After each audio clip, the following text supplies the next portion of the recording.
అంటే నేనేదో తక్కువ చేసింది కాదు. కేసు యాక్చువల్‌గా గట్టిదే. నేను ఈ పలానా దువ్వాడ శ్రీనివాస్ అన్న వ్యక్తిని మొదటిసారి ఎప్పుడో ఒక 2, 3 సంవత్సరాల క్రితం ప్రైవేట్ ఛానల్‌లో చూసి, ఓహో! ఇతను ఎమ్మెల్సీనా ఇలా కూడా మాట్లాడతారా అని అనుకున్నాను నేను. సురేష్ గారు స్పందిస్తారు. సరే ఇప్పుడు ప్రస్తుతం మీకు వైసీపీ ఎమ్మెల్సీ అయితే ఆయన సస్పెండ్ చేశారని అప్పుడు నేను విన్నాను. Is the suspension still in I mean active or మన అనంత్ బాబు మీద సస్పెన్షన్ ఎత్తేసినట్టు ఏమన్నా మాకు తెలియకుండా జనాలకు ఎవరికి చెప్పకుండా ఎత్తేసారా? ఇప్పుడు వైసీపీ ఎమ్మెల్సీ అనాలా లేకపోతే ఆయన ఓన్లీ ఎమ్మెల్సీ అనాలా? కొద్దిగా క్లారిటీ ఇవ్వండి సార్.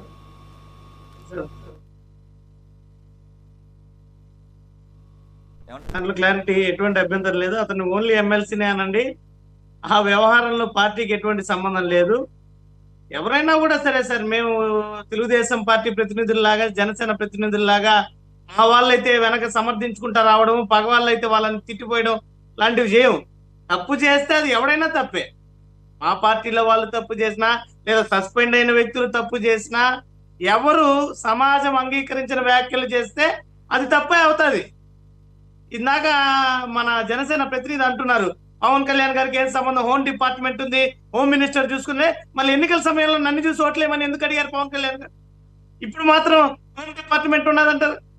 ఇట్లా ఇట్లా ఇట్లా స్కిప్ చేసే పనులు చేయకూడదు. సరే సరే, అది వదిలేసేయండి, అది వదిలేసేయండి. నేను అందుకని కొద్దిగా రిలాక్స్ అవ్వమంటున్నాను. ఒక్క నిమిషం మీరు ఓన్లీ ఎమ్మెల్సీ అన్నారు కదా, మీరు ఆగండి సార్. లక్ష్మీకాంత్ గారు ఆగండి, లక్ష్మీకాంత్ గారు ఆగండి. ఆ టాపిక్ అయిపోయింది, ఒక్క నిమిషం ఆగండి. నాకు టైం ఎక్కువ లేదు, ఒక్క నిమిషం ఆగండి. ఆ టాపిక్ అయిపోయింది. ఇంకా మనం చాలా డిస్కస్ చేయాల్సిన అంశాలు ఉంటాయి. ఏది అదే కేసు మీద ఈ రిమాండ్ రిపోర్ట్ని బట్టి అలా కస్టడీకి తీసుకుంటారా లేదా ఇవన్నీ మనం మాట్లాడుకుందాం. ఇంకా చాలా రోజులు టైం ఉంది. సురేష్ గారు, సరే ఆయన మీ తరపున ఎమ్మెల్సీకి ఎన్నికైనా ప్రస్తుతం అయితే సస్పెన్షన్లో ఉన్నాడు కాబట్టి ఓన్లీ ఎమ్మెల్సీ. ఆయన మీద ఉన్న కేసు పవన్ కళ్యాణ్ గారి మీద గతంలో పోయిన సంవత్సరం ఎక్కడో చేసింది. నేను చాలాసార్లు నేను మొదటిసారి చూసే షాక్ అయ్యాను కదా. అప్పుడు ఏంటంటే ఆయన మాట్లాడింది ఒక స్టూడియోలో కూర్చొని పవన్ కళ్యాణ్ని నా కొడక ఇలా పదజాలం వాడుతున్నాడు.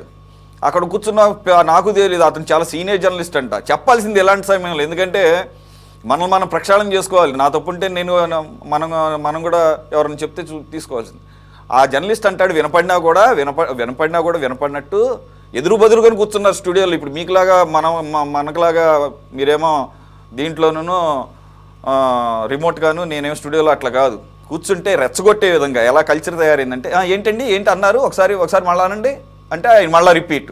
ఏది పవన్ కళ్యాణ్ అలా ఒక ఎమ్మెల్సీ పొజిషన్లో ఉంటే తిరుగుతారు. ఓహో ఈయన ఎవరు బాబు అంటే ఎమ్మెల్సీ అని అప్పుడు తెలిసింది. సరే అది పక్కన పెడితే ఇతను ట్రాక్ రికార్డ్ ఇది ఏ కేసా అని చెప్పేసి చూస్తే ఇది ఏమని మాట్లాడుతున్నాడంటే, పవన్ కళ్యాణ్ సనాతన ధర్మం అది ఇది అంటుంటాడు.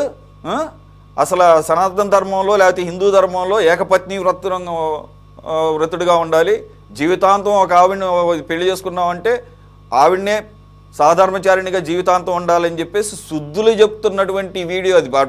ఇంకా తిట్లు మామూలుగా ఉన్నాయిలేండి. ఎవరు ది సో కాల్డ్ ఎమ్మెల్సీ ఫ్యామిలీని వదిలేసేసి బహిరంగంగా అడ్డగోలుగా పెళ్లి చేసుకోకుండా మేము సహజీవనం చేస్తున్నామని చెప్పే ఈ మహానుభావుడు శుద్ధులు చెబుతున్నాడు ఎవరికి? పవన్ కళ్యాణ్ గారికి.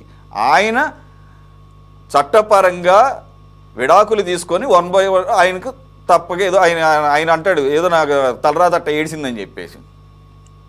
ఈయన శుద్ధులు చెప్తుంటే అనుచిత వ్యాఖ్యల సందర్భంగా నమోదైన కేసు. సరే దాన్ని పిలిచారు, 2-3 సార్లు పిలిచారంట, రాలేదంట.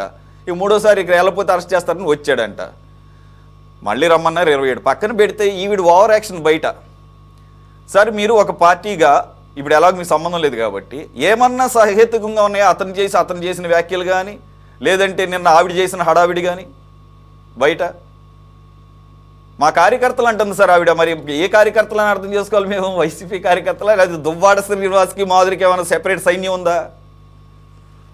నేను ఒక విషయం చెప్తున్నాను సార్, రాజకీయాల్లో నేను ఎన్నో డిబేట్లో పాల్గొన్న ప్రతిసారి చెప్పేది ఒకటే, ఎవరికైనా కూడా హుందాతనంతో కూడినటువంటి సంస్కారం కావాల్సినటువంటి పరిస్థితి ఉంది రాజకీయ పార్టీలు అందరికీ కూడా. ఈరోజు వాళ్ళు మాట్లాడిన మాటలు మంచివి, సహేతుకం కానివి అనేది ఖచ్చితంగా చెప్తాను. మంచివి ఎటువంటి పరిస్థితుల్లో కాదు. ఇలాంటి సంస్కృతి పోవాలి, రాను రాను పెరిగిపోతుంది. నిన్న కూడా మీరు చూసారు పంతం నానాజీ గారు, వీళ్ళు ఇవన్నీ కూడా మంచి పద్ధతి కాదు. ఏ పార్టీ వాళ్ళైనా ఇంక్లూడింగ్ వైఎస్ఆర్సీపీ వాళ్ళు మాట్లాడినా కూడా అవి ప్రజా సమాజంలో ఆమోదనీయం కానే కాదు. దానివల్ల వచ్చే పరిణామాల్ని తర్వాత వాళ్ళే భరించాల్సి ఉంటుంది.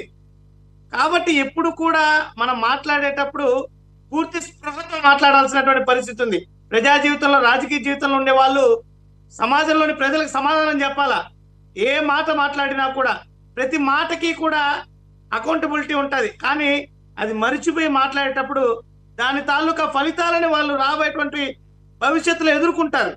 ఈరోజు ఈ వ్యవహారం ఏదైతే పవన్ కళ్యాణ్ గారి మీద చేసినటువంటి అనుచిత వ్యాఖ్యల మీద ప్రభుత్వం తీవ్రంగా పరిగణించింది, ఆ కేసులు కట్టింది, వాళ్ళని విచారణ చేస్తున్నారు. దానికి వారి నేరాలు ఆరోపణలు నిరూపితమైతే దానికి తగినటువంటి విధంగా న్యాయస్థానాల్లో శిక్ష పడుతుంది.